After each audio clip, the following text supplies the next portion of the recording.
Hello again and welcome back to March Main's Midlife Dolly Crisis and Happy New Year. It's now 2025, Christmas is behind us, New Year's is behind us, we're in January. It's always a weird time for me and I don't know why, I always forget every year. As soon as Christmas and New Year's is out the way I think, oh, it's springtime now. It isn't, it's still winter. And because it's still winter I decided that I would open this doll, even though it feels a little bit late to be doing it. You've probably seen her being unboxed a lot. I've got here a box. So I have this here. This is from Junie, so it's pretty obvious what it is. It's a Blythe doll. So here's the shipper box, and as you can see, it is Lavendula Babe.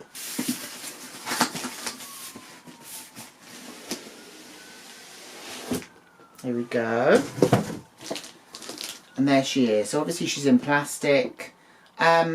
She was released in November of 2024 and I kind of got her probably mid-December.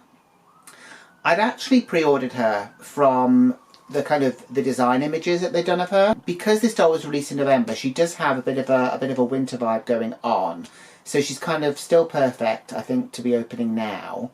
I'm also hoping that maybe we might get some sort of snow or frosty weather or something, because I think she would look very nice photographed in that kind of environment. Whether or not we get it, I don't know. At the moment it's literally just wet outside, so she'd be probably better off with like flippers and a snorkel. So yeah, let's get her open and see what we think. So here she is in her box. So the box is actually very nice. There's lots of sort of pastel colours on there, pinks and purples, and there's various sort of different colours just kind of on the side there. We've got an image of a burger down the bottom and also a milkshake.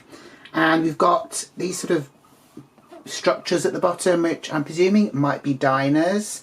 I think part of the backstory is that she enjoys drinking milkshakes in the cold. Which, you know, I guess each to their own, but it isn't something I'd particularly want to be doing. Obviously the colours go all the way around.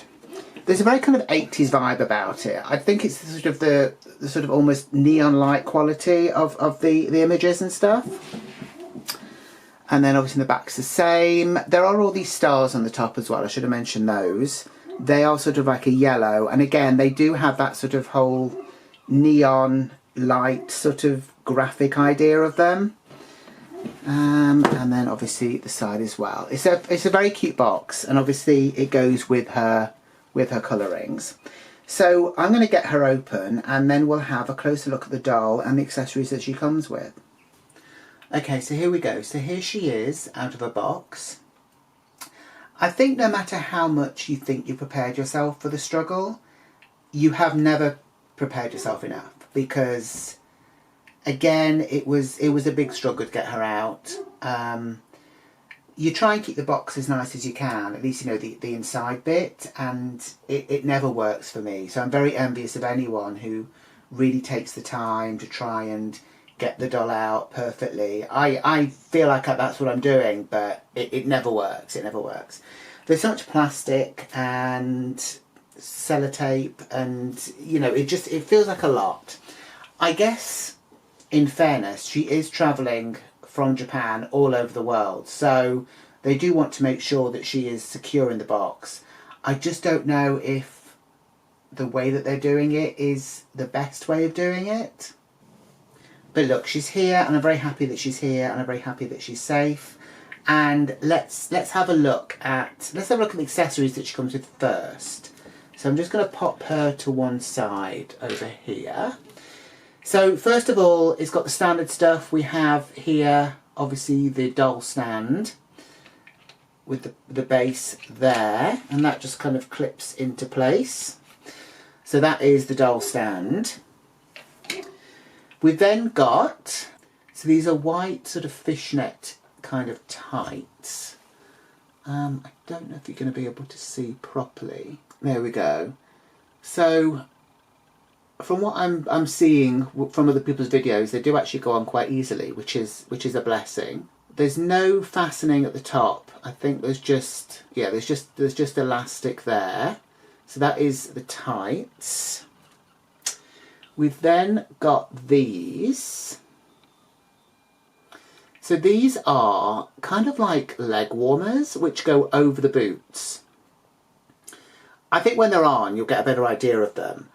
They do look very cute in pictures. I'm not sure the practicality of this kind of thing, but I guess you have to imagine they're actually attached to the boots rather than as a separate item almost. But they're very nice. They're sort of a white sort of faux fur. They've got a little white ribbon on the front of both of them. They've actually got like a knitted detail, a sort of ribbed knitted part at the top there, which I'm guessing would help get them on the boot. Because yeah, so that bit I think kind of clings to the boot more, and then the rest is a little bit bigger. Obviously, because of the fun fur thing, there's not really a lot of stretch in them anyway. But I guess this kind of just helps secure them to the leg really. So obviously there's two of those. We then got the boots. So these are a pair of white kind of go-go boots almost. They've got lace details down the front, and they've obviously got a heel to them there. They don't have a split at the back. I think we're kind of used to sort of seeing shoes with sort of splits down the back. This one doesn't have it, so I guess her legs will just go in quite easily. I know when Toot Sweet opened hers, she mentioned that these were the same boots which had come with Quintessential Journey. Hers were in black, and obviously these ones are white. But yeah, I think that's the only doll I've got with sort of boots like this. So, I mean, there's no painted detail on there. It might have been nice if the laces had been painted, but I guess the fact that those kind of leg warmy things go over them for the most part, you're not really going to see that anyway. So that is those. And then we've got this, which is kind of an amazing piece of work, I think. So this is like a parka, and it has a working zip, which is quite amazing. It's a really nice sort of bluey grey colour, I guess. And then we've got this sort of fur bit around the hood, which is a working hood and will actually fit over her head, which is even better. This piece is actually lined as well, which is very nice. See if I can take this and do that. There you go. So yeah, so that is all lined there, which you don't always see. We've got lots of stitching detail sort of all over it. We've got gathered cuffs as well there.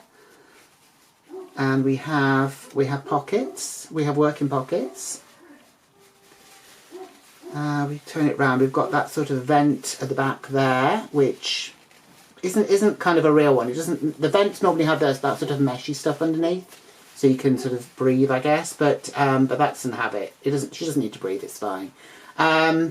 And yeah, so obviously it's all sort of stitched very nicely. None of this stuff has any raw edges so far, anyway. So that is that. So let's bring the doll on herself. So I haven't removed any of the plastic from her at all. Not yet, anyway. So she obviously was very protected in the box, and her body's covered in plastic, as they tend to be. The one thing that I noticed first of all, and which I've noticed from videos as well, is the hair is a lot shorter than some of them, which is great. I would love the hair to be even shorter. But, you know, this is maybe a step forward. Maybe we'll get another doll with a bob soon, please. That would be amazing. So, outfit-wise, I'm going to talk as I kind of remove this stuff because I want to get the plastic off her as well. So, she comes with this sort of two-piece, almost like Chanel-inspired little sort of woolen suit. So, if I bring it up closer, you can see what the fabric is like. We have little sort of button details on it as well. And it's obviously got this sort of, it goes across. It's not sort of, that's the design of it. It's kind of like a wraparound skirt, I guess. And there is a press stud, which removes that bit. And then there's one on the inside as well, which comes off. And that just slips off there. So again, everything is very nicely sort of stitched up. We've even got this sort of little lining bit around the waist there. So that is the skirt part there. So we've then got this matching top. And again, it's made of the same fabric. We've got these sort of pearl button details on the front, and I believe it is velcroed at the back. So we'll remove that as well. So the inside has got that sort of like net lining in it also, and again everything is stitched very nicely. The velcro is kind of there, but it's that sort of one that isn't attached. Well, it is attached, but it comes out. So when you velcro it up, it just kind of like joins at the seam there, rather than it sort of overlapping. I guess with this kind of bulky material, if they'd done that, it might have been too kind of bulky to kind of work properly. But yeah, so that is the little top part there. So she's then got this jumper here. So it's a white knitted jumper. It's sort of ribbed by the looks of it. It's got a bit of stretch to it. If we have a look on the back, it's got Velcro down the back, and again it's got the whole Velcro where it's kind of like a separate piece that comes out, and you Velcro it to that. So we're going to remove that as well.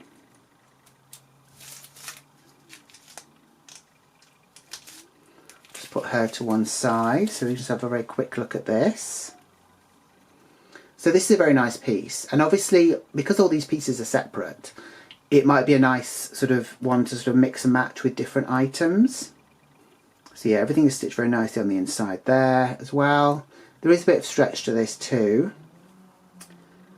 So let's close that up there. So I'm going to remove the plastic from the doll, and then we'll have a look at her. Okay, so here she is. Getting the plastic off her was a little bit of a struggle, but it wasn't too bad. And obviously at least, you know, it is protecting her. So obviously she's quite a pale doll. The hair goes very nicely with that though, I think.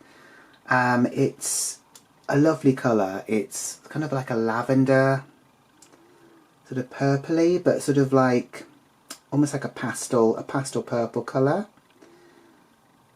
It actually feels okay. I think the consensus has been that the hair is actually pretty good, and it just sort of needs very little care. It basically needs kind of like a brush through, which I will do at some point, but at the moment, you know, I just kind of wanted to show what it looked like. And obviously lengthwise, it's actually quite a manageable length. Sometimes it can feel as though the weight of the doll is basically in the hair, and you know, it can be very difficult, particularly if you're trying to photograph them. But with this one, it feels as though the hair is actually quite a reasonable length. And there is, I think, curl in it as well. So it's not just kind of like a sort of a flat hairdo. It is got a little bit of body in there also. Let's have a look at her eye chips while she's here. So, oh, let me move this. Actually, let's have a look at her makeup, shall we?